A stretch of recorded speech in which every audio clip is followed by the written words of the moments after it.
Coming and being our guest and sharing with folks about coffee and what makes Ola's coffee so special.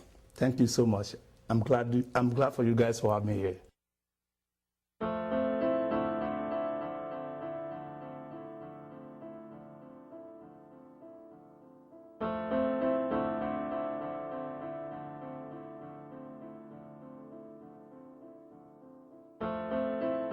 Behind the wheel, there is no such thing as a small distraction. A public service reminder from the American Academy of Orthopedic Surgeons. Speak out against distracted driving at decidetodrive.org.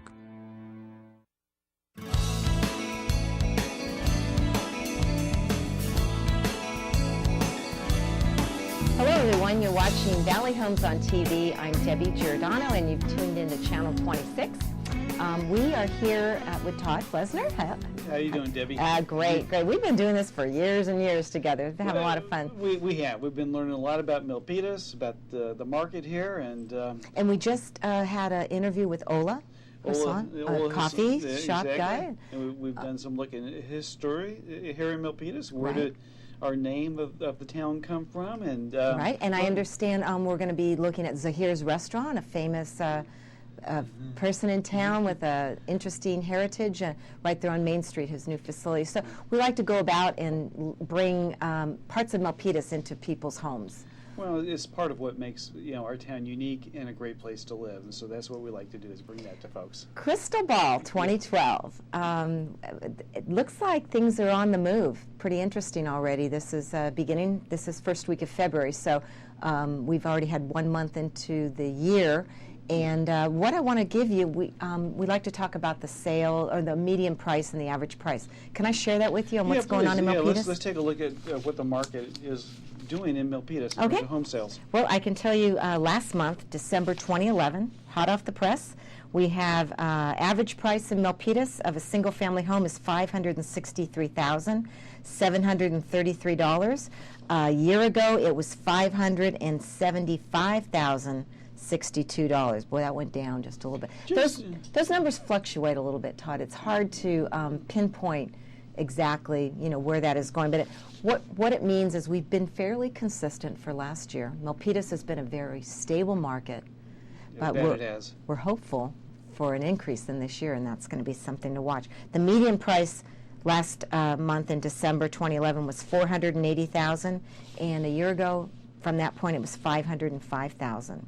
So again, pretty stable. Let's look at the condo market. That was kind of challenging and interesting through last year.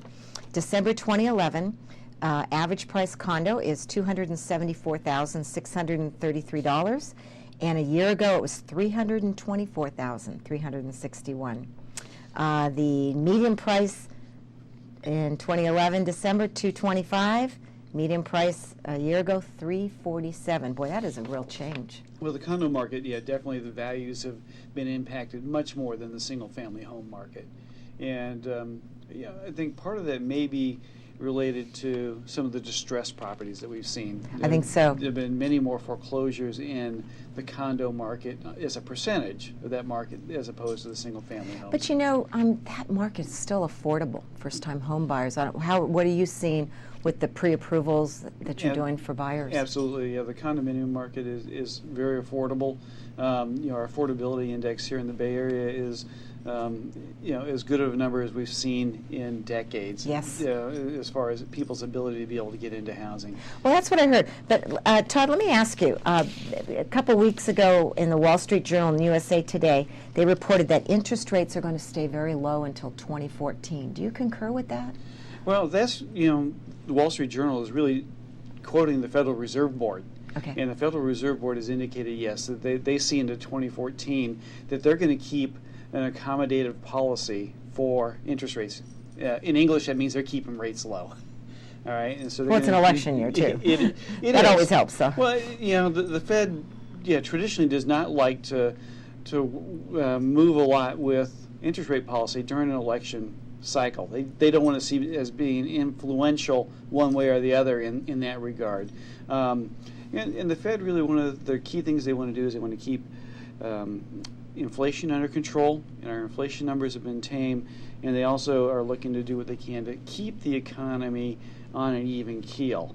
They don't want it to be too hot. And so latest number I heard or saw here in terms of forecast for economic growth this next year is maybe about a 1% growth in GDP, which is pretty anemic. Okay. And so that accommodative policy, helps to at least keep the economy on even keel. So you would agree the interest rates should remain fairly flat, although what are the historical 3.875 did I see on Monday that you shot me the email? Yeah, we've been in the high threes for a 30-year fixed rate loan, as low as 3.75 with no points. I mean, it's just incredible. 15-year fixed rate loans in the low threes.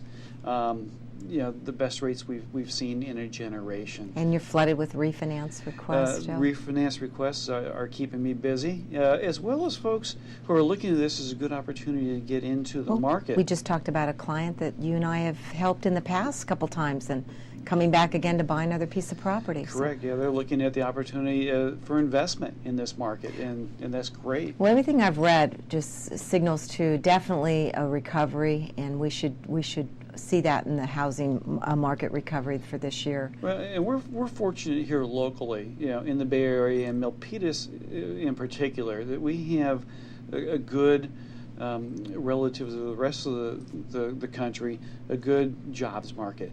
Our economy here is on the rebound, and having good jobs means stability and the ability for folks to be able to afford And housing. it's funny that you bring that up. In my California Association Realtors magazine, I pulled out this article, and it speaks to just exactly what you're talking about. It says the future of housing for this year, and they list 5 key areas. One is demand, which you just talked about, which is the creation of good quality jobs and a drop in the unemployment rate. Number 2 is supply. New home construction, we know, has just been down to a zip, if not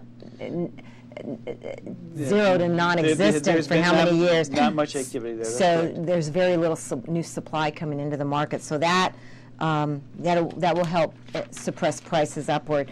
The balance is equity. Approximately 1/3 of homeowners who have mortgages still owe more on their loans than their home is worth today. So that can affect where the market maybe will still go. And financing, tight financing also constrains demand. We just talked about, I guess there's some issues in terms of qualifying. We just had a buyer that you reviewed yesterday for me that had a short sale and then a bankruptcy, and so they had some issues in the past. That's correct. That they have tried to diligently clear out, but it's going to inhibit them for the next 6 months to be able to purchase. So right. Yeah, you have to have 3 years post-bankruptcy or foreclosure at a minimum. So actually, it's important for clients and buyers to get with you soon to make that game plan together to see when they can jump back into the housing market. Absolutely, because if you wait till the last minute, the 11th hour is not the time to be dealing with those things. You got to be proactive.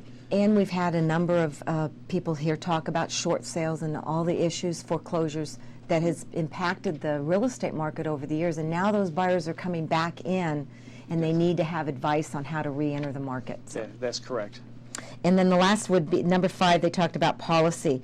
What housing really needs is a clear and strong, clear long-term housing policy. And I think they're talking about anything in the Obama administration or statewide or whatever. I think we're looking for government to continue to create. Lower the obstacles so that folks that are on the margin and can one of the be able to things buy. that really is on the horizon here, and it's been talked about a bunch since about the first of the year and even into last year, is this what they could refer to as HARP 2.0, the Homeowner Assistance Refinance Program, Phase 2. The first iteration of that had some restrictions in terms of how far underwater your home could be before you might be able to refinance. And many of those restrictions are now looking at being lifted. I understand it's up to maybe 125%. That's correct, 125%. And there's some talk about even unlimited. Those guidelines are coming out. March 15th is the latest I've seen that Fannie Mae will be instituting those new guidelines. So we can let the folks know. That's correct. Absolutely, good. So there may be some hope out there for folks. We talked about the equity piece of it, and a number of folks, they can't take advantage of the low rates to be able to refinance because of their equity. Right. So this may be a solution. Perfect. Well, before we end today, and then meet again in March, first week of March, to talk about the market for this month of February. Let me tell you about the sellers. Now is the time they're thinking about selling their home. Now spring is going to be coming around the corner, and that's obviously the briskest time for the selling season. Now, is it true that after Super Bowl is when folks start? Absolutely after, even though the 49ers are not in the Super Bowl, it will still be a good Super Bowl, and it is after the Super Bowl. So here is 4 quick tips for preparing a home for sale. Number 1, super clean. We talked about in the past. Make sure the house shines from top to bottom. Don't forget about cleaning the carpet, drapes, and windows too. Number 2, clean the clutter and unload some furniture. So you need to declutter the home. That's imperative. Remove unnecessary items from countertops, bathtubs, shower stalls. Number 3, prep your landscaping.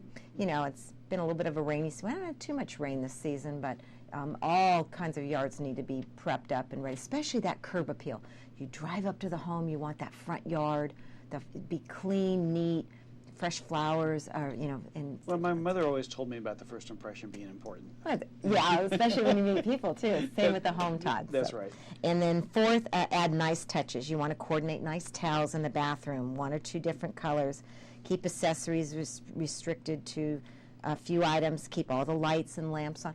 Just common sense thing. 4 tips, common sense. We'll let the folks know, these are out there.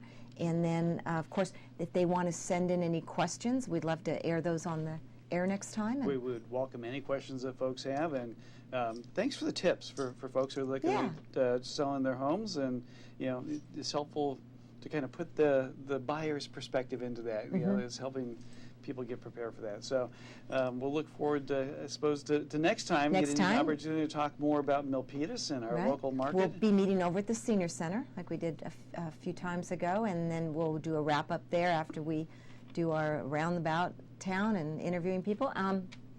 So if you have a question or comment you want us to talk about here on the show, you can email me at Giordano, Giordano, DJ@AOL.com. And Todd, any financing questions? Any questions about financing or, again, suggestions for the show? Todd, Todd, at sternmortgage.com, STERN, and the word mortgage spelled out .com.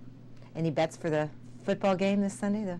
I'm gonna kind of hold my cards tight on that since the Niners aren't in the Super Bowl. Oh, okay. I don't have much of a stake in it at this point in time. Okay. Anyway, thanks for watching Valley Homes on TV. We'll look forward to seeing you soon.